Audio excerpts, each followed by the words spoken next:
누구한테도 얘기하지 않았는데 너무 민망한 기억이라서 오디션을 막 보러 다녔어요.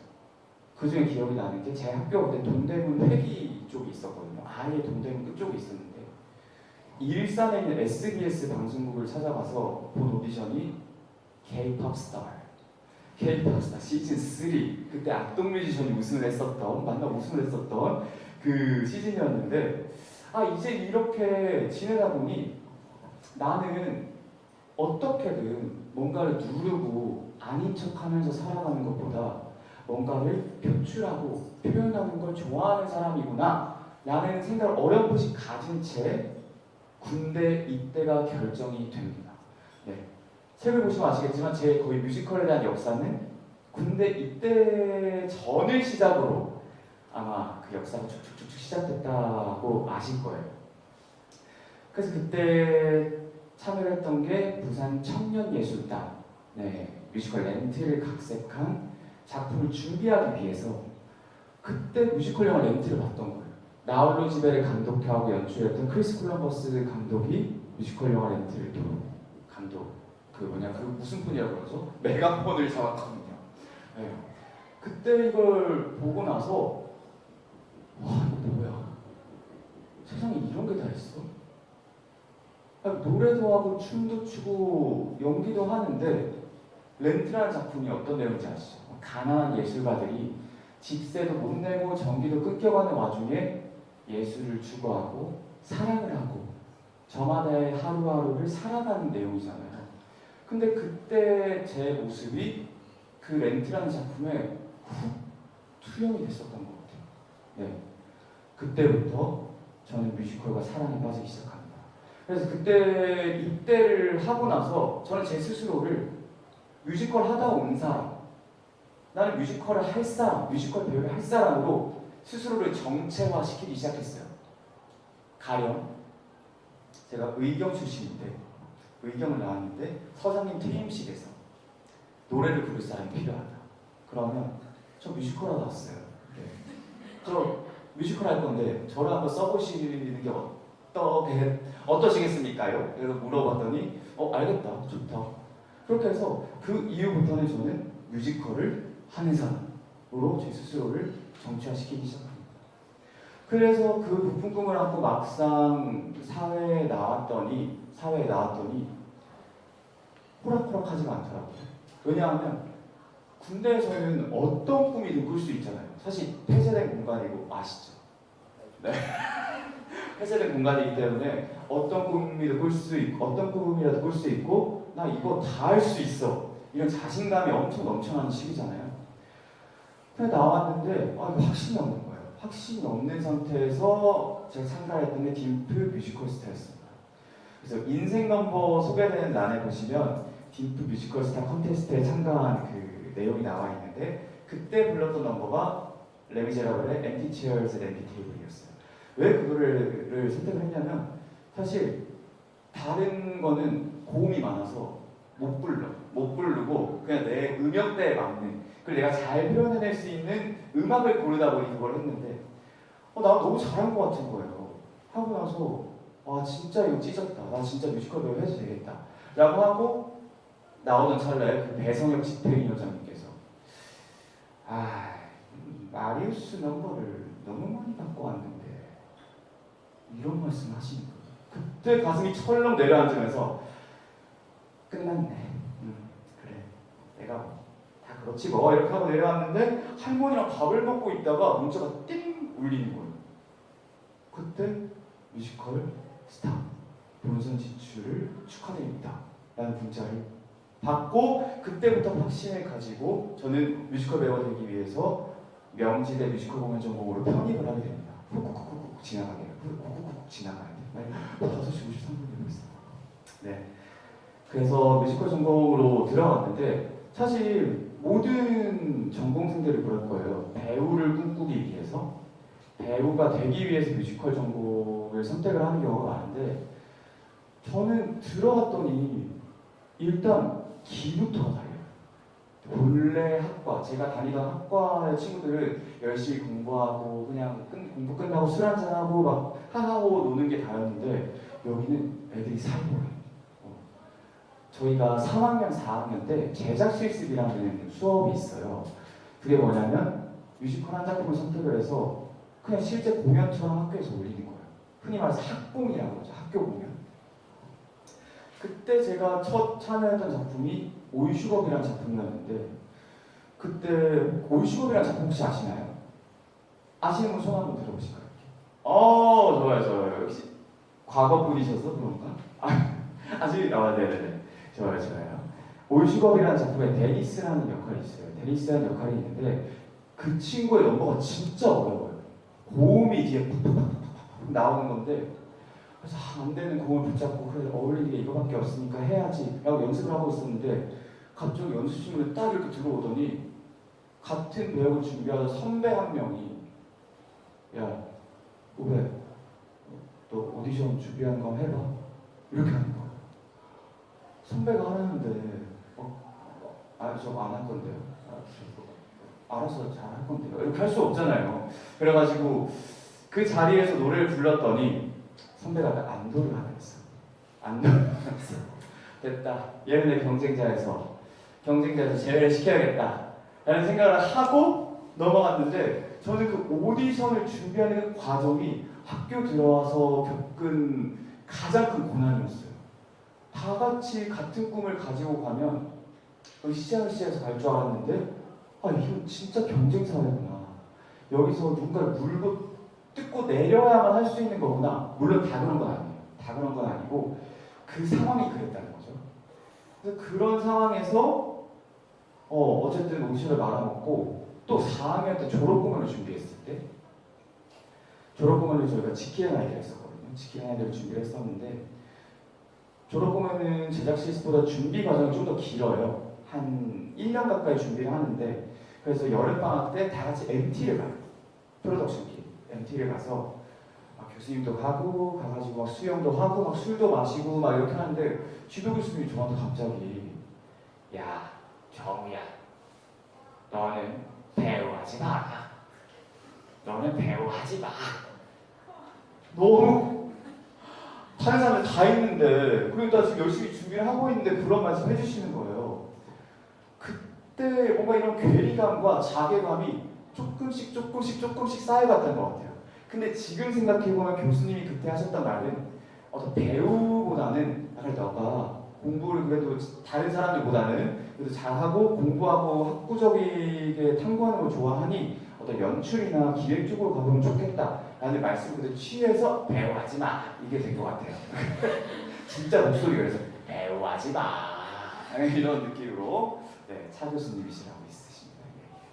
이렇게 해가지고 그런 자괴감이 쌓여가다가 그 와중에 또 아까 그 황조규 교수는 또 잘 조금씩 성장을 하기 시작하고 그러다가 제 터닝 포인트가 됐던 그 사건이 바로 사실 저한테 코로나 팬데믹이었어요. 팬데믹이 2020년 초에 딱 시작이 됐죠. 그때 제가 학부 조교를 맡고 있었거든요. 근데 그때 상황이 어떤 상황이었냐면 온라인 강의가 팬데믹 이전에 사실 없었잖아요. 아예 온라인으로 뭘 해? 라는 분위기가 강했었는데 그때는 어쨌든 학교에 사람들을 못 불러오니까 무조건 온라인으로 진행을 해야 된다 이런 방침이 오면서 학과 조교, 교수님, 학생 다 난리가 나버린 거예요. 그래서 막 새벽에도 교수님들이 전화 와서 막 이거 어떻게 하냐, 이거 영상 어떻게 편집하냐, 이거 영상 업로드 언제까지 하냐 하루 종일 전화를 달고 살다 보니까 제 시간이 없는 거예요. 그냥 퇴근을 해도 퇴근을 한 게 아니라 교수님들 전화를 받았어야 됐고 새벽에도 이제 잠을 자려고 이제 뭔가 내일을 해보려고 하고 있는데 또 교수님들 전화 오시고 이거 어떻게 해야 되냐 언제까지 해야 되냐 이런 게 오면서 이대로는 안 되겠다 라고 했던 게 저 물 한 모금 마시고 할게요. 나만 덥나? 왜 덥지?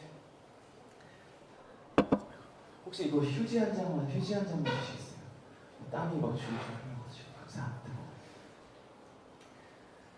그래서 그때 제가 하고자 하는 거를 하기 위해서 감사합니다.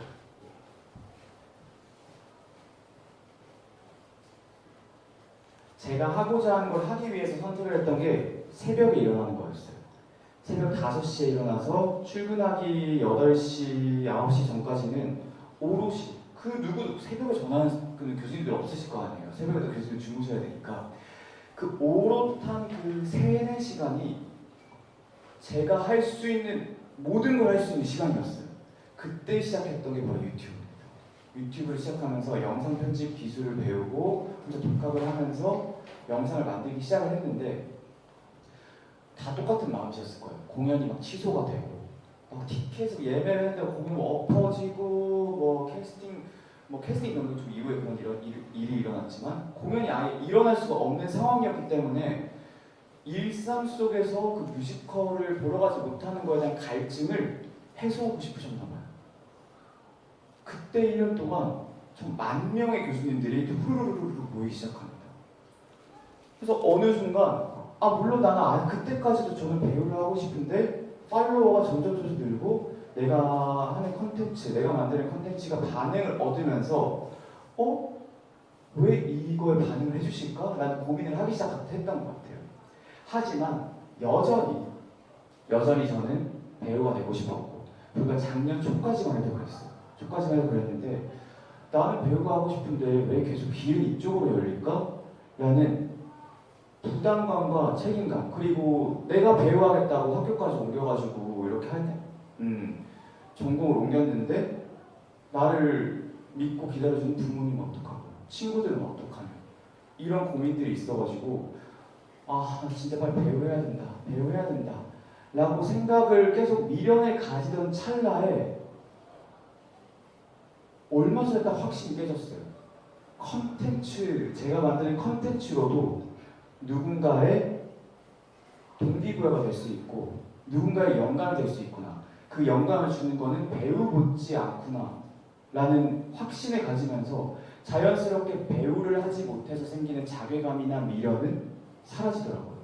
그때부터는 제 일에 조금 더 집중을 할 수 있게 된 것 같아요. 책을 완성시키고 그리고 컨텐츠로 우리 교수님들이랑 소통하고 그리고 이런 오프라인 모임을 통해서 과거에는 그런 용기조차 없었어요. 여러분들에게 제 모습을 드러내는 용기조차 없었는데 그런 용기가 또 생기고 이런 일련의 과정들이 생기면서 다시 이제 6학년 때 짓눌려졌던 나됨의 DNA가 스물스물 다시 올라와서 과거의 내 자유로웠던 황땡땡의 시절로 돌아갈 수 있을 것 같다라는 확신이 들었던 것 같습니다. 네, 그래서 여러분들과 인스타그램으로 소통하는 것도 어쩌면 제 어렸을 때 받은 그런 상처들이 반영된 그런 결과라고 생각을 해요. 대면으로 여러분들 만나긴 그렇고 용기가 안 나고 그런데 사이버 세상에서는 내가 원하는 콘텐츠로 내가 원하는 페르소나로 누군가를 만날 수 있기 때문에 그런 것들 때문에 이렇게 지속을 해올 수 있었는데 지금은 제게 좀 용기가 좀 생긴 것 같습니다. 네. 감사합니다. 네. 그래서 지금 아직도 굉장히 떨리지만 이렇게 다시 한번 저의 모습을 있는 그대로의 모습을 마주하기 위해 먼 길 오신 우리 교수님들께 다시 한번 감사의 말씀드리면서 1부 이제 마지막으로 이 말씀만 드리고 이제 1부를 마무리하고 이제 디저트를 못 드신 분들 봐봐 지금 드시다가 못 드신 분들 왜 손도 안 대셨어 어떡하죠? 네. 이거 빨리 제가 이걸 얘기를 좀 끝내고 디저트를 좀 편하게 드시고 좀 쉬는 타이밍을 좀 드리도록 할게요. 이런 질문을 진짜 많이 받아요. 왜 황조교는 천재가 되었나? 왜? 어쩌다 황조교는 천재가 되었을까? 혹시 이 이유에 대해서 알고 계신 분이 있을까요? 짐작되는 거라도? 네. 손을 들고 말씀해 주실 용기가 있으시다면 얼마든지 제가 받아드리겠습니다. 예. 네. 짐작되는 거. 그냥 아무 말이나 그냥 해보는 거예요. 진짜 천재다. 황조근 진짜 천재다. 라고 말씀하셔도 되고.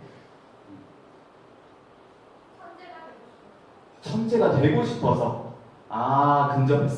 근접했습니다. 맞아요. 사실 저는 요즘 제 인생의 가장 큰 화두는 내가 어떻게 하면 대체될 수 없는 유일한 존재가 될 것인가? 에 대한 고민을 진짜 많이 하거든요. 근데 그렇게 하기 위해서는 자기 정체성은 자기가 어떻게 규정짓느냐에 따라서 달라지겠다라는 생각이 들더라고요. 책의 마지막에도 쓰여 있지만 저는 여기 계신 교수님들에 비해서 헤비 건클러가 아닐 수도 있고, 그리고 뮤지컬에 대해서 어떻게 보면 잘 모르는 부분이 많을 수도 있고, 횟수로 저보다 오랫동안 뮤지컬을 즐겨오신 교수님들이 정말 더 많으실 수도 있는데 제가 그럼에도 불구하고 천재라는 타이틀을 붙인 거는 제 스스로에 대한 책임감? 그 어떤 천재도, 그 진짜 천재들은 스스로를 천재라고 하지 않아요. 다른 사람들이 천재라고 불러주잖아요. 하지만 저는 다다를 수 없는 어떤 이상향에 있는 천재라는 존재에 끊임없이 내가 그 손을 뻗어가지고 그 천재라는 그 별을 닿을 수 있게 노력하는 책임감?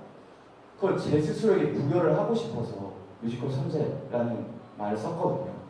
그래서 이때 생각나는 가사가 있어요. 바로 뮤지컬 맨 오브 라만차에 이룰 수 없는 꿈 아시죠? 그 꿈, 일수로서도 이런 꿈이 있는데 돈키호테 보고 다들 미쳤다 그러잖아요. 별을 진짜 우리가 손으로 잡을 수 있나요? 못 잡죠. 근데 돈키호테의 꿈은 결과가 아니라 그 길 위에 있기 때문에 더 빛나는 것 같다 라는 생각이 들더라고요. 그래서 그 사전 질문을 받았을 때 내일 오시는 교수님이셨는데 이런 질문을 하신 적이 있어요. 배우를 하려고 하셨는데 배우의 꿈을 못 이룬 거에 대한 미련은 없으십니까? 배우의 꿈을 못 이룬 거에 대한 어떤 그런 감정은 없으십니까? 라는 질문을 받았을 때 곰곰이 생각해 봤어요. 내가 진짜 꿈을 못 이룬 걸까? 라는 생각을 해봤을 때 꿈이 결과라고 생각하면 꿈은 이루고 못 이루고가 결정되는 바가 있지만 꿈이라는 게 길이고 그 길 위에 서 있는 그 내 자신이 되면 이루지 못한 꿈이 아니라 그냥 단지 흘려보낸 꿈이고, 그리고 또다시 마주할 수 있는 꿈이고, 그 가능성이 생기는 것 같더라고요. 그래서 내일 그 교수님 오시면 저는 이렇게 답변을 해드릴 예정입니다. 네. 그래서 저는 그 이룰 수 없는 꿈, 제목이 좀 약간 이거 헷갈리게 이룰 수 없는 꿈인데 그 이룰 수 없는 꿈을 향해 가는 그 모습이 아름답다 라는 말씀드리면서 제가 천재가 된 이유, 천재가 된 이유에 대해서 말씀을 드렸습니다. 네. 그래서 지금 황조교의 역사라고까지 하기에는 너무 좀 그런데 일단 황조교가 어떤 삶을 살아왔고 어쩌다 책을 쓰게 됐고 여러분들과 인스타그램으로 소통을 하게 됐는지에 대해서 간략하게, 저 진짜 간략하게 한 거예요. 진짜 간략하게 한 거예요. 간략하게 한 건데 이 말씀만 드리고 1부를 조금 마치도록 하겠습니다. 에필로그에 이런 말이 있어요. 황조교는 어떤 존재가 되고 싶은가? 그리고 제가 사전 질문에서 드렸죠. 여러분들께 황조교는 어떤 존재입니까? 라고 했을 때 깜깜한 하늘에 별이 진짜 많아요. 상상을 해보는 거예요. 별이 진짜 많아요. 근데 즐거우신가 봐. 별이 진짜 많은데